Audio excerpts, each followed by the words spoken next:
I want to thank the RazTech team and conference organizers for the opportunity to share the progress that Aquabounty has made since the last time we presented. Timing is everything, and we believe the time is now for Aquabounty to positively impact the seafood industry and deliver the benefits of our technology and our experience. My attorneys always force me to put in a forward-looking slide. Having done that, let's move on. We believe that we are pioneers in on-land aquaculture, having operated these farms for 25 years.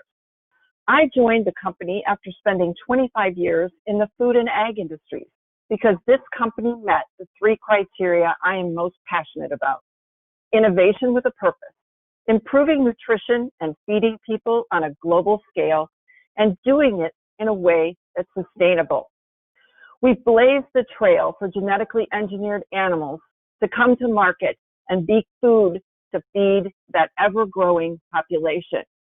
And we've done it in a way that allows us to use land-based recirculating aquaculture systems profitably and effectively. Our journey to commercialization has taken over 30 years. To reach where we are today required perseverance by this team to blaze that trail for regulatory approval of GE animals as a food source, of which we are the first and only. It required us to build specific competence and operate with excellence. We have an opportunity to disrupt the global supply chain in a very positive way, and the time is right to capitalize on all the work we've done. The science is sound, and we're well on our way to commercial success. Alejandro and I will share our progress against recent and upcoming milestones as we move through the presentation. We believe in the concept of a circular economy focused on sustainability. As I said, the genetic modification of our fish took place over 30 years ago to solve the issue of protecting salmon from the effects of weather in ocean pens. We've not touched the genetic structure of that fish for 30 years. We breed conventionally, spawning on a quarterly basis. So you could actually say, because of the motivation for that modification, we actually began with animal welfare as a goal. Our technology is quite simply better for the environment for several reasons. One, a fish that is highly efficient in processing its feed. Improvement through providing consumers more salmon, a very healthy protein. Improved return on investment on the capital required to build this type of farm. A lower carbon footprint because our farms will be located near areas of high consumption. And we use our resources like water and energy very efficiently. It's better for the fish because we protect them from disease, predators, weather in a biosecure environment without the need for chemicals or antibiotics. And we're constantly looking to improve our sustainability footprint by researching opportunities to utilize our waste streams and continue to reduce our energy requirements. Our business is at an inflection point. The next step for us is we've made strong strides to build a successful and sustainable business, and we are laser focused on the critical components of that success. We operate one of the largest commercial land-based recirculating aquaculture farms in the world, and we're able to demonstrate our competence raising salmon and the superior performance of AquAdvantage salmon in a commercial environment at our farms in Indiana and Prince Edward Island, Canada. We're developing the customer relationships necessary to bring our fish to consumers, and we continue to strengthen our ability to invest in improvements at both of our farms. This truly is a monumental turning point for the business. But to create a successful and sustainable business will actually require us to expand our footprint, allowing us to produce with optimal economies of scale using the latest technology. We've conducted a rigorous search for the optimal site, applying detailed selection criteria and using the expertise of firms like the Site Selection Group. We've engaged CRB a multinational engineering design firm, to design and build our next farm. They have specific expertise in water management, biosecurity, and lean operating design.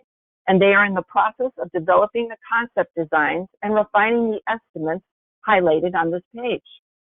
We also recognize that this is a global opportunity, and we're working closely with a potential partner on a 50-50 joint venture for Farm 4.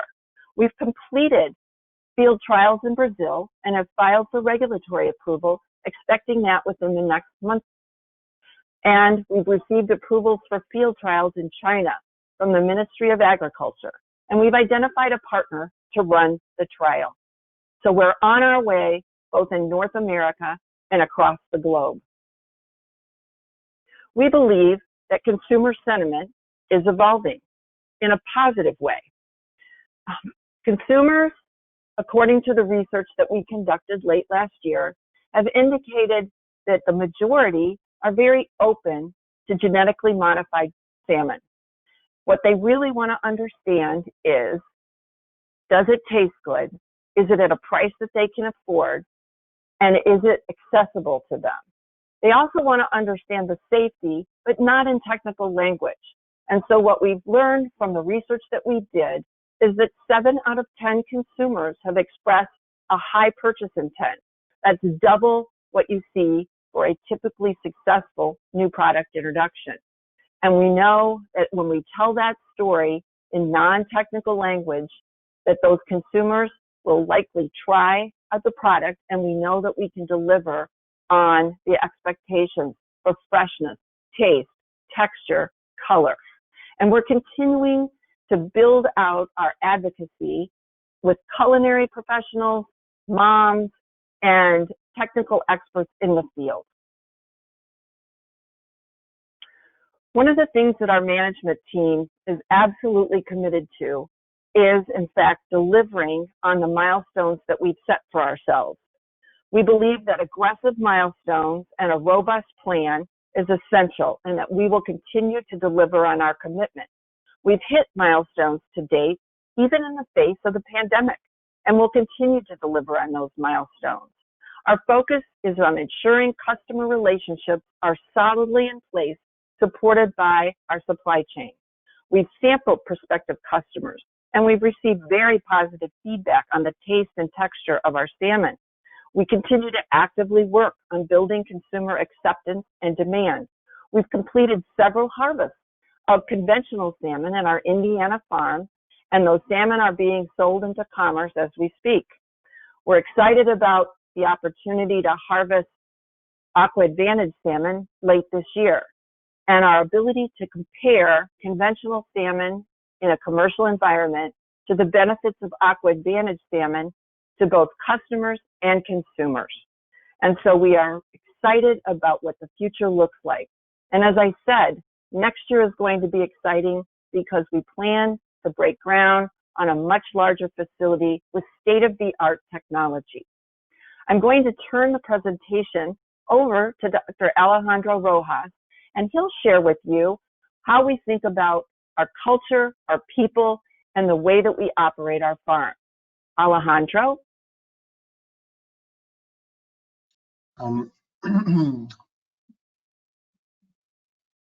Good morning. First of all, I would like to thank the organization for inviting us to participate here at the RAS 2020. We participated already in the previous event, which was very successful, and we are pleased that we got the invitation for this year. Before I start my presentation, I want to mention that I know that many of the viewers want to see the performance of our fish farm under a RAS system. In other words, they want to look at the results. I also want to mention that I was suggested to address the challenges that we have had during our many production cycles that we are running both in Prince Edward Island in Canada as well as here in Indiana. And I would like to focus on the challenges because this is exactly where I would say our commercial production starts. But probably I will disappoint many of you that wants to hear about our technical challenges that are important, but and we certainly have. Nevertheless, I want to focus on our real challenges as managers, and that is part of our job, which is to create our culture, our company culture. A culture where our central focus is our people, because at the end, our people make things happen, delivering our company strategy. And one of the first things and activities we did over a year ago when Sylvia joined the company was actually setting our vision, the mission, and our values. And we certainly considered everybody in this process. I mean, everybody in the company. And as we can see here, our results are a consequence of our actions. And our actions are also a consequence of our beliefs. And all this is a reflection of our culture, starting with our people. People that create value to our customers, shareholders, and of course, very important, also the communities where we are inserted. And in summary, talented people with a clear purpose and a target performance that is expected to create value to our company. Our purpose and our team is purpose-driven, committed to finding better ways to produce fish, and believe that we can change the future of food. I will have to say, we all get up every day energized and by the work we do, because we really believe that we can make a difference here. Next one.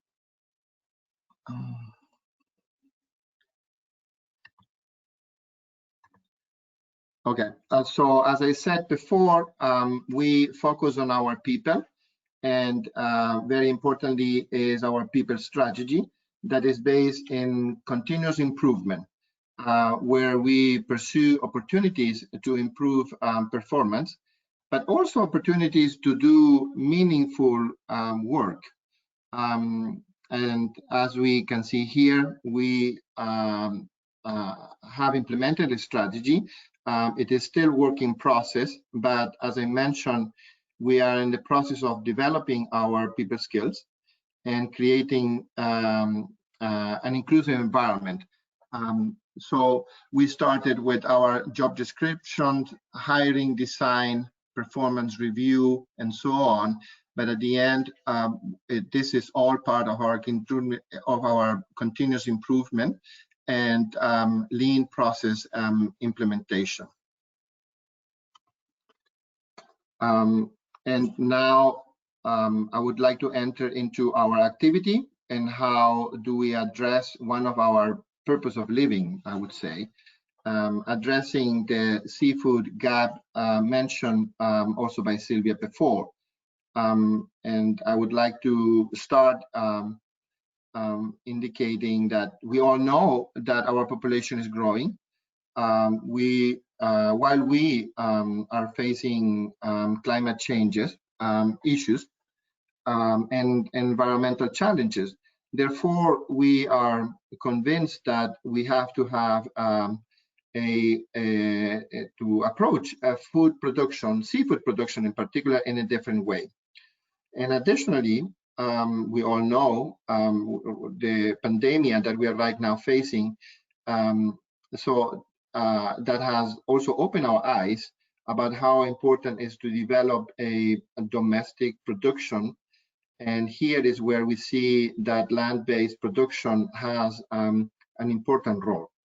And AquaBounty in this case combines many years using RAS technology, combining this with our biotechnology, say our genetically engineered salmon, which is not just more efficient in terms of growth, but also in terms of feed conversion rate, as we have already proved.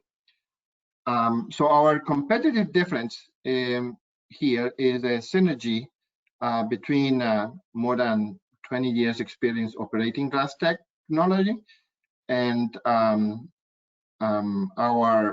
the use of biotechnology and genetic.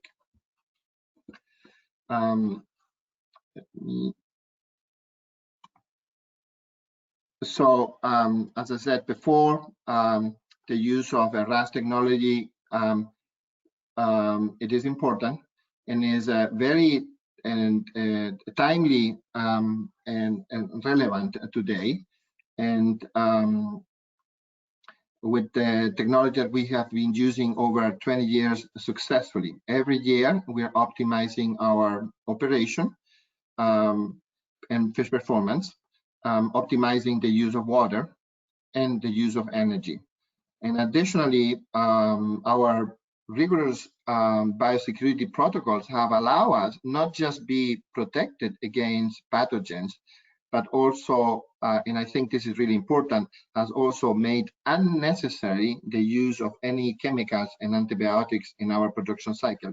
This is really important because, I mean, can you imagine a company that has not used any chemical in salmon production today, and this is possible to be done, and we have proved this throughout our more than 20 years experience.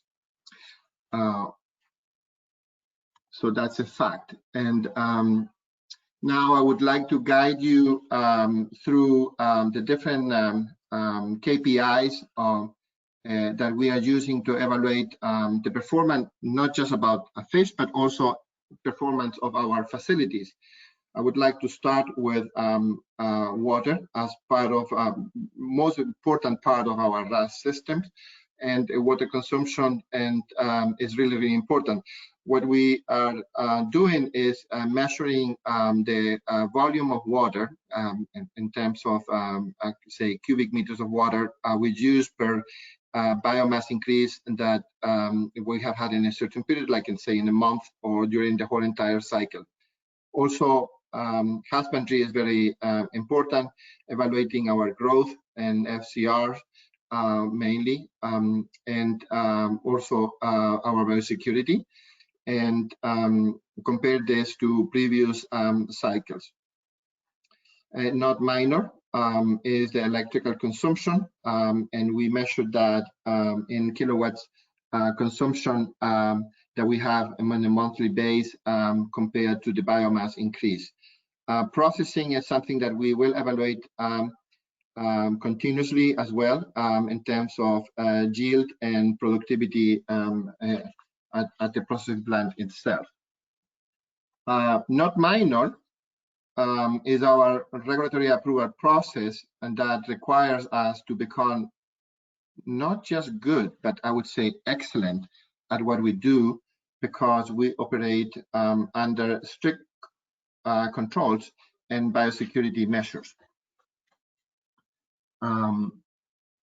And this is my last, not my last chart, but the before last chart. This is where I would like to show the audience what we have today in our farms. So this is a picture of Indiana, where we are currently farming conventional Atlantic salmon, and as well as 4 batches of AquAdvantage fish, our genetically engineered fish. As Sylvia mentioned, we already start harvesting our conventional fish that are above 4 kilos that are getting out of the water, and we are expecting our first harvest on Q4 this year coming from our AquAdvantage fish. Very important to mention here is that our feed conversion rates are certainly under 1 when we consider our conventional fish, and when we talk about our AquAdvantage fish, they are certainly under 0.85, which is very impressive. And we have to have also some considerations here because the fish are growing really, really fast. Okay, Rollo Bay is also having the same a copy of our fish, and we are farming them in Prince Edward Island, and we expect to harvest them by Q1 next year. Okay, and now I would like to go into my last slide, and this is related to optimizing the technology we're using today through innovation. And this is really important because innovation, as Sylvia mentioned before, is part of our DNA. Our company started more than 30 years ago as a research center, but we are changing this since already, say, 3-4 years ago. We're moving into a commercial production, but innovation is and will be always an important part to optimize the production of fish, but also not just the production of fish, but also the production of the facility itself. And I would like to start here with one of the areas that we are certainly focusing, which is salmon genetic. And we are already developing a selective breeding program in order to improve several of our traits, say growth, feed conversion rate, color, yield, and of course in the future, considering the new, well, not that new, but say the gene editing possibilities, we're looking at that as a possibility also in the future. Yes. So the next point that we are also focusing is on the RAS technology itself and how to increase performance. Our objective is to maximize the system performance throughout the biofilter optimization, understanding the functionality, and optimizing the use of energy efficiency. And what I haven't mentioned, but we actually, one of the things we like to do is actually breaking paradigms here. I would like to move into the feed area, nutrition and disease that are all related and related to better feed formulations. We are definitely moving into more sustainable raw materials. We are passionate for that, and feed formulations that are also related, directly related to water quality. And of course, this is